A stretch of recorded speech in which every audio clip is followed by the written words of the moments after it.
Hello everyone, JEE aspirants 2025। तो मैं आया हूँ आपके बीच कुछ ऐसा चीज़ डिस्कस करने के लिए जो बहुत ज़्यादा इंपॉर्टेंट है आपके सिलेक्शन के लिए। तो मैं लेके आया हूँ इनऑर्गेनिक का लास्ट 7 इयर्स का। 2025 में आप जा रहे हैं पेपर देने, 2025 में आप पेपर देंगे और 7 इयर्स का एनालिसिस लाया हूँ। तो 2025 में 225 और 2+7 है और 7 ईयर का एनालिसिस लेके आया हूँ, इसीलिए Thala for a reason, jokes apart. ठीक है, चलिए तो उस पर हम लोग बात नहीं करेंगे, हम लोग बात करेंगे लास्ट 7 इयर्स में हमें इनऑर्गेनिक केमिस्ट्री में कौन कौन सा चैप्टर पढ़ना है और कौन कौन सा चैप्टर को लेस वेटेज देना है। राइट, तो अपन बात करेंगे जो इंपॉर्टेंट है वो कुछ मैंने एनालिसिस सेल्फ एनालिसिस किया है और उस एनालिसिस में हमने क्या देखा है। देखिए, आप सबसे इंपॉर्टेंट आप खुद समझ जाएंगे कि कौन सा। लेट्स सपोज 2018 का लेते हैं। 18 का एनालिसिस में देखेंगे तो कोऑर्डिनेशन कंपाउंड लगभग 5 क्वेश्चंस 2018 में आपको कोऑर्डिनेशन कंपाउंड से पूछा गया है। ठीक, तो ये बहुत बड़ा वेटेज है बेटा, जहां पर आप 32% में आपका सिलेक्शन स्टार्ट हो जाता है। आईआईटी में सिलेक्शन स्टार्ट हो जाता है एडवांस के अंदर। तो वहां 5 क्वेश्चंस बहुत बड़ा एक वेटेज लेके चलता है। तो अगर एक चैप्टर से 5 क्वेश्चंस आ रहा है, इसका मतलब बहुत ज्यादा इंपॉर्टेंट है ये चैप्टर। अगर केमिकल बॉन्डिंग से देखेंगे तो एक क्वेश्चन आ रहा है 2018 के अंदर, सॉल्ट एनालिसिस से एक क्वेश्चन आ रहा है, पी ब्लॉक से एक क्वेश्चन आ रहा है, डीएनए ब्लॉक से एक भी नहीं आया है, मेटलर्जी से 2 क्वेश्चन आया है और पीरियोडिक से एक भी नहीं आया। उसी तरह 2019 में चलेंगे बेटा तो देखो, कोऑर्डिनेशन से एक क्वेश्चन आया, केमिकल से आया है, सॉल्ट से आया है बेटा, पी ब्लॉक से आया, डीएनए ब्लॉक से आया, मेटलर्जी से नहीं आया और पीरियोडिक से भी नहीं आया। तो पीरियोडिक देख रहे होगे बेटा, कम वेटेज है यहाँ पर, बिल्कुल वेटेज दिख नहीं रहा उसका। 2020 कोविड ईयर में देखो बेटा, तो कोविड ईयर में क्या हुआ, 2 क्वेश्चन कोऑर्डिनेशन, अगेन वेटेज देखो बेटा कोऑर्डिनेशन का। नेक्स्ट केमिकल बॉन्डिंग का क्वेश्चन कितना आ रहा है, 3 क्वेश्चन आ रहा है। सॉल्ट का देखो 3 आ रहा है बेटा, लेकिन P block 0, DNA block 0, metallurgy again 2 question और पीरियोडिक ना के बराबर 1 क्वेश्चन आया और उसके बाद बिल्कुल सुपड़ा है, बिल्कुल नहीं है बेटा पीरियोडिक। तो इसका मतलब क्या दिखता है कि हम अपना ज्यादा टाइम पीरियोडिक के क्वेश्चंस पे ना इन्वेस्ट करके हम उन चैप्टर से इन्वेस्ट करें जिस चैप्टर से ज्यादा वेटेज है। क्योंकि बेटा सिलेक्शन के लिए यहां पर अगर जेई एडवांस में अच्छे नंबर लाने तो कोई हमको 90% नहीं लेके आना है, हमें 50% लेके आना है। तो हमें मोस्ट इंपॉर्टेंट जो चैप्टर्स है उनके ऊपर अच्छे अच्छे क्वेश्चंस करके लाना है। तो मैं आपको लास्ट में अनाउंसमेंट दूंगा कि हम क्या करने वाले हैं इस चैनल के ऊपर। अगर 2021 2021 का देखिएगा बेटा, तो कोऑर्डिनेशन कंपाउंड में 3 क्वेश्चन आया। अगेन देख रहे हैं वेटेज, देखिए बेटा बहुत वेटेज है इस चैप्टर का। मैं बार बार इसीलिए क्लास के अंदर बोलता हूं कोऑर्डिनेशन कंपाउंड को अच्छे से पढ़े। केमिकल बॉन्डिंग 0 आया है, फिर उसके बाद सॉल्ट एनालिसिस में देखिए बेटा 3 क्वेश्चन आया है, उससे पहले वाले ईयर में 3 लगातार 3 सवाल आ रहा है। तो सॉल्ट एनालिसिस 3 आया है, पी ब्लॉक से 1 क्वेश्चन आया है, डी ब्लॉक से बिल्कुल नहीं आ रहा। तो डी ब्लॉक को आप देखो वेटेज बिल्कुल है, ना के बराबर है। मैं डी ब्लॉक में बताऊंगा कि क्या जरूरत पड़ेगा आपको, मैं बताऊंगा डी ब्लॉक में क्या पढ़ना है। अगर आप देखेंगे अगेन 21 में, तो आप देखिए बेटा मेटलर्जी से एक सवाल आ रहा है, पीरियोडिक पूरा सुपड़ा साफ।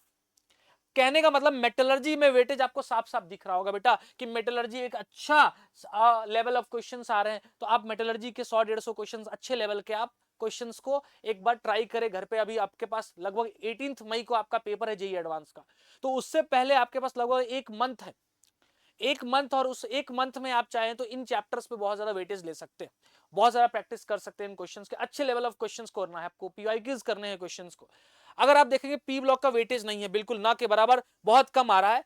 अगर मेटलर्जी के बाद देखेंगे पी ब्लॉक है, सही है। अब यहाँ पीरियोडिक बिल्कुल नहीं पढ़ना है, डी ब्लॉक में ज्यादा टाइम नहीं इन्वेस्ट करना है बेटा। अगर आ गए तो कोई बात नहीं बेटा, क्या कर सकते हैं, लेकिन हम तो अभी वेटेज के हिसाब से अपना स्ट्रेटेजी अपन वो तैयार करेंगे जिस चैप्टर पे हमें ध्यान देना है। अगर 2023 में देखेंगे तो अगेन एक क्वेश्चन था कोऑर्डिनेशन कंपाउंड से बेटा, 4 सवाल था अगर देखोगे तो कुल मिला के अगर देखो तो बहुत सारे सवाल कोऑर्डिनेशन कंपाउंड से आ रहे हैं। केमिकल बॉन्डिंग से देखोगे तो अच्छा सा, और मैं आपको बताऊंगा केमिकल बॉन्डिंग कौन सा पढ़ना। जैसे बहुत जगह कोऑर्डिनेशन केमिकल बॉन्डिंग में किसको बोल रहा हूँ, एमओटी को बोल रहा हूँ। ठीक है, मैं पी ब्लॉक किसको बोल रहा हूँ, ऑक्सी एसिड सिलिकेट्स, ये सब अलग है। पी ब्लॉक की बातें कर रहा हूँ, एनसीईआरटी की बातें के हिसाब से मैंने ये बनाया है, सही है। तो केमिकल बॉन्डिंग में इंपॉर्टेंट जो क्वेश्चंस आ रहा है एमओटी के ऊपर आप देखोगे तो, जैसे क्या अनपेयर्ड, कौन पैरामैग्नेटिक, कौन डायमैग्नेटिक, कितने अनपेयर्ड इलेक्ट्रॉन है ना। कोऑर्डिनेशन कंपाउंड और एमओटी को मिलकर बहुत सारे सवाल, क्योंकि इसमें से किसमें पैरामैग्नेटिक है, कौन सा कॉम्प्लेक्स, कौन सा मॉलिक्यूल पैरामैग्नेटिक है, ऐसे क्वेश्चन आ रहे हैं। तो मिक्स करके सवाल पूछा जा रहा है। मैं आपको बताऊंगा क्या क्या क्वेश्चंस आए हैं पिछले 7 साल में, मैंने बहुत एनालिसिस किया इसके ऊपर कि क्या सवाल जेई एडवांस का एक क्या आइडियोलॉजी है, किसके ऊपर वो क्वेश्चन पूछना चाह रहा है और किस तरह के क्वेश्चंस बच्चों से पूछता है। कि बहुत ज्यादा टफ तो नहीं पूछा है, बिल्कुल बहुत ज्यादा टफ तो इनऑर्गेनिक में नहीं पूछा जाता है, लेकिन जो वेटेज वाइज है मैं आपको बता रहा हूं, तो आपको पीरियोडिक टेबल के ऊपर ज्यादा टाइम नहीं आपको इन्वेस्ट करना है कि आप ionisation, electron affinity, atomic radius के ऊपर बहुत सारा, जैसे आप 2-2 4-4 घंटे आप इसके ऊपर इन्वेस्ट कर रहे हैं और क्वेश्चंस बना रहे हैं 5-5 सवाल। इससे बेटर है कि आप सॉल्ट एनालिसिस, कॉर्डिनेशन कंपाउंड इनको कीजिए, क्योंकि बेटा सिलेक्शन के लिए सिर्फ 32% चाहिए, तो अभी आपके पास, आपको क्या 30% 32% चाहिए, तो आपको अभी इस टाइम में 1 मंथ में आपको उन्हीं क्वेश्चंस को करना चाहिए जो बहुत अच्छे लेवल के हो क्वेश्चंस, अच्छे लेवल के क्वेश्चंस। अच्छा, अब आगे बात करते हैं, तो इनमें हमको इतना पढ़ना नहीं। डी ब्लॉक में भी आप देखो पूरा साफ है। डी ब्लॉक में आपको दो ही चीज पढ़ना है। एनसीईआरटी का लास्ट पेज जाइए, KMnO4 के बारे में पढ़िए, KMnO4 और K2Cr2O7 के पढ़िए, जो हम सॉल्ट एनालिसिस के अंदर पढ़ते हैं। तो KMnO4 और K2Cr2O7 के बारे में अच्छे से आप एनसीईआरटी से कैरी फॉरवर्ड कीजिए उसको, और उसके सॉल्ट एनालिसिस में एप्लीकेशंस आते हैं। दूसरा चीज, अगर आपको डीएनए ब्लॉक में पढ़ना है तो आप कुछ डेटाज ले सकते हैं, इंथैल्पी ऑफ एटमाइजेशन का, हाइड्रेशन एनर्जी का, इलेक्ट्रोड पोटेंशियल का। इनका डेटा आप ध्यान से देखिएगा बेटा, इनका डेटा को दिमाग में आप रखिए, क्योंकि इसके यूजेस करके वो क्वेश्चन पूछेंगे, बट डायरेक्टली इनसे सवाल नहीं पूछते। तो अगर हम इन डेटा को क्लब करके एक अगर हम बार बनाए, तो उस बार से हमें क्या दिख रहा है कि कोऑर्डिनेशन कंपाउंड का टावर बहुत ज्यादा लंबा है। देखिए बहुत लंबे लंबे ग्राफ्स बना रहे हैं, मतलब बहुत ज्यादा क्वेश्चन आ रहे हैं। मैंने पूरा आपके लिए एकदम सिंप्लीफाई कर रखा है कि देखिए किस ईयर में कैसा क्वेश्चन आया है। मैं 7 साल का है, तो 7 बार में आपको दिख रहा होगा कि क्वेश्चन हर बार आ रहे हैं। इसमें हर बार क्वेश्चन आ रहे हैं, इनमें केमिकल बॉन्डिंग से आ रहा है, सॉल्ट से आ रहा है, पी ब्लॉक से भी आ रहा है, बट डीएन ब्लॉक का एकदम देखिए एकदम साफ है।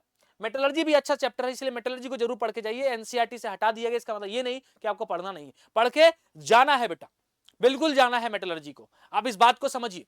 अभी मेटलर्जी का पीरियोडिक टेबल पे टाइम नहीं देना है, डीएनए ब्लॉक पे टाइम नहीं, एस ब्लॉक पे आपको टाइम नहीं देना है, हाइड्रोजन कंपाउंड्स पे आपको टाइम नहीं देना है, इन चैप्टर्स पे आपको टाइम नहीं देना है। तो टाइम कहां देंगे बेटा? तो टाइम देना है आपको दिख रहा बड़े बड़े टावर्स कहां दिख रहे हैं, कोऑर्डिनेशन और सॉल्ट, ये दोनों चैप्टर का कॉम्बिनेशन बहुत क्वेश्चन आते हैं। सॉल्ट और कोऑर्डिनेशन को मिला के, कोऑर्डिनेशन और केमिकल को मिला के क्वेश्चंस कंबाइन करके पूछा जाता है, ताकि कोई बच्चा अगर कोऑर्डिनेशन, आईआईटी क्या देखना चाहता है कि कौन कितना दोनों चैप्टर को कंबाइन करके मैं कोई क्वेश्चन फ्रेम करता हूं तो बना पाता है कि नहीं बता। आपको कोऑर्डिनेशन में पढ़ाया जाता है बेटा depression in freezing point, liquid solution पढ़ाया जाता है, और आपको वर्नर थ्योरी के क्वेश्चंस को मिला के क्वेश्चन बनाया जाता है, फ्रेम किया जाता है। तो ऐसे क्वेश्चंस जो दो अलग अलग यूनिट है केमिस्ट्री के, उनको मिक्सचर करके एक सवाल बनाते हैं, बस यही इसको टफनेस कहते हैं बेटा एडवांस का। इसमें बहुत ज्यादा टफनेस नहीं, बस दोनों चैप्टर का क्लैरिफिकेशन आपके पास होना चाहिए, तब जाके आप आराम से अटेम्प्ट कर सकते हैं। तो पहला चैप्टर मैंने कौन सा बोला बेटा, एक बार फिर से रिपीट करो, कौन सा? आप कोऑर्डिनेशन पे बहुत ज्यादा टाइम दोगे, अभी 1 महीना है, लगभग 200-400 सवाल आप बना दोगे किसके, कोऑर्डिनेशन कंपाउंड से। ऐसा नहीं किसी बुक से नहीं बनाना है, आप जिस रेस्पेक्टिव अपने कोचिंग इंस्टीट्यूट्स में पढ़ रहे होंगे उनके एसआरजीज के पेपर होंगे, नहीं होगा तो आप अनअकैडमी के पेपर आप ले सकते हैं, अपने फ्रेंड से बोरो कर सकते हैं, या आप हमें कॉन्टेक्ट कर सकते हैं, विल डेफिनेटली हेल्प यू कि कौन सा क्वेश्चन कैसे है, कहां से क्वेश्चंस बैंक हम दे सकते हैं आपको, प्रोवाइड एसआरजी जो हमारा है नेशनल एसआरजी का, हम वो क्वेश्चन आपको प्रोवाइड कर सकते हैं, आप वो ट्राई कर सकते हैं। तो कोऑर्डिनेशन का आपको करना है। दूसरा आपको सॉल्ट एनालिसिस से क्वेश्चंस करते हैं, टावर बहुत बड़े बड़े, इनके भी टावर से 4-3-3, तो बहुत बड़ा एक वेटेज लेके चलता है। उसके बाद आपको मेटलर्जी पे ध्यान देना है बेटा, मेटलर्जी पे बहुत अच्छे से पढ़ना है। मेटलर्जी का सवाल कभी 2 कभी 1 ऐसे सवाल आ रहे, 2-2 एक साल तो 3 सवाल भी पूछ लिया बेटा। मेटलर्जी जैसे छोटे चैप्टर से आपको, आप एनसीईआरटी पढ़ लो अच्छे से, एक कोई बुक पढ़ लो, आप जेडली वेडली बुक पढ़ सकते हो, पढ़ने के बाद उसके बाद क्वेश्चंस ट्राई करें इसके ऊपर, ठीक है। पीरियोडिक बिल्कुल नहीं पढ़े, डीएनए ब्लॉक बिल्कुल नहीं पढ़े, पी ब्लॉक। अब पी ब्लॉक में पढ़ना क्या है, तो पी ब्लॉक में हम लोग पढ़ेंगे जैसे ग्रुप 18 जेनॉन के कंपाउंड्स, उन पे कोई क्वेश्चन पूछा गया है, जो हर ग्रुप के लास्ट में केमिकल रिएक्शंस है, PCl5 PCl3 के रिएक्शन है, HNO3 के रिएक्शंस है, NO2 के रिएक्शंस है ना, ऐसे जो भी है रिएक्शंस लास्ट पे जो उनको आपको पढ़ना है। केमिकल रिएक्शंस के ऊपर क्वेश्चन पूछा जाता है, डायरेक्ट एनसीईआरटी से बोरो करके एकदम उठा लिया जाता है सीधा, और उसको पुटअप कर दिया जाता है। एक बार XGF2 XGF4 XGF6 का क्वेश्चन आ गया, एक बार PCl5 का रिएक्शन आ गया, PCl3 का रिएक्शन आ गया, तो ये सब क्वेश्चंस पूछे जाते हैं। तो आपको एनसीईआरटी के जो लास्ट पेजेस में, हर ग्रुप के पेजेस में लास्ट पेजेस में जो क्वेश्चंस है, जो रिएक्शंस है, उनको आपको करना है पी ब्लॉक के अंदर। आप पी ब्लॉक पूरा पढ़ने मत लग जाइएगा, समझ में आया?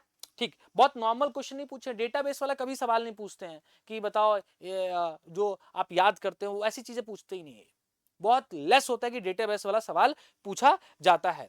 अच्छा, नेक्स्ट अगर वेटेज वाइज देखोगे तो देखो 27% लगभग कोऑर्डिनेशन कंपाउंड के सवाल आ रहे हैं, 27% coordination compound last on average में बता रहा हूं।